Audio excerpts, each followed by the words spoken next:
Hello everyone, happy Friday and welcome to this week's edition of the Friday Five. This week on the Friday Five, we're talking about airplane etiquette. I've been on my fair share of flights on this trip, and recently more than ever before, my fellow passengers have been driving me a bit bonkers. So, it's time for me to vent a bit, and in doing so, I'm going to give you 5 tips that you can use while you're on a plane so that your fellow passengers don't try to throw you off it. Here we go.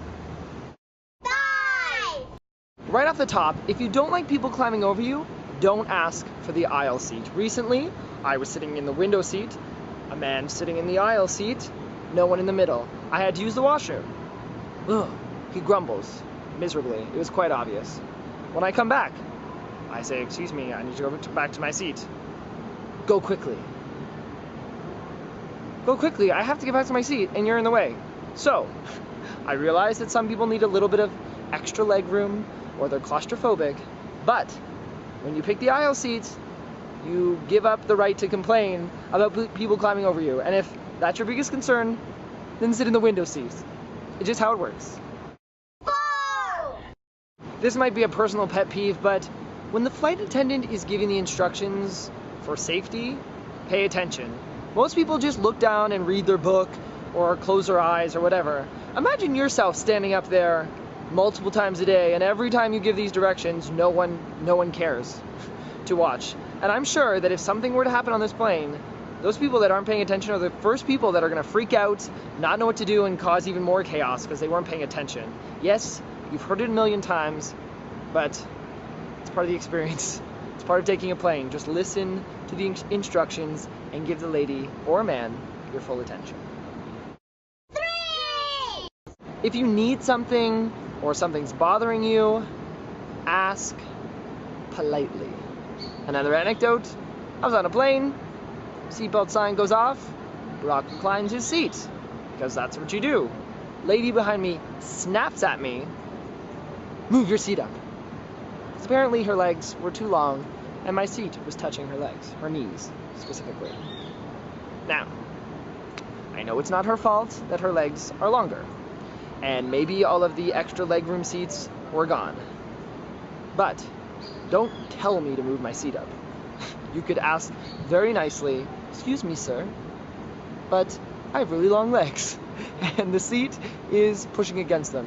Would you mind pushing your seat up?" Because she asked rudely, I informed her that I have a very bad back, which I do, by the way, and that I would not be able to put my seat back because it was very uncomfortable. If she had have asked nicely, I would have moved it up. 2!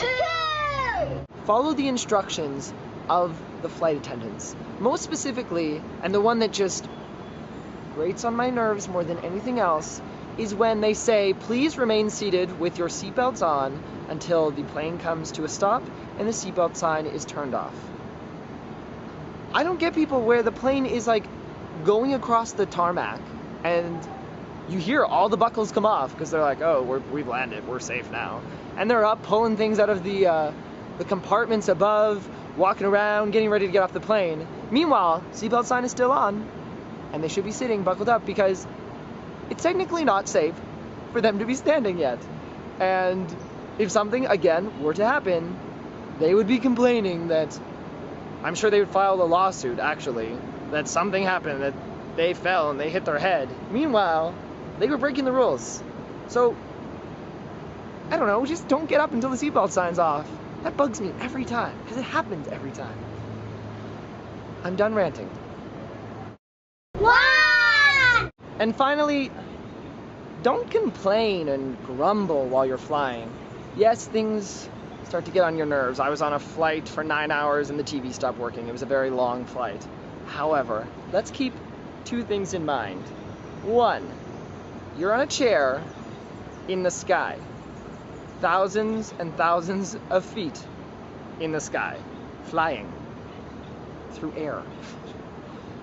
If the Wi-Fi's not working, or your TV screen's not working, or your chicken's a little bit cold, remember, you're in the sky. What more do you expect? That's pretty amazing to begin with. Number 2, you're on a plane. You're fortunate enough to be on a plane, and you're going somewhere, and probably traveling a distance in a few hours that most people will never get to travel in their entire life. So when you have the urge to get annoyed by something and voice that concern, or get grumpy, remember those two things and just be thankful and grateful that you have the opportunity and the privilege of being on that plane to begin with.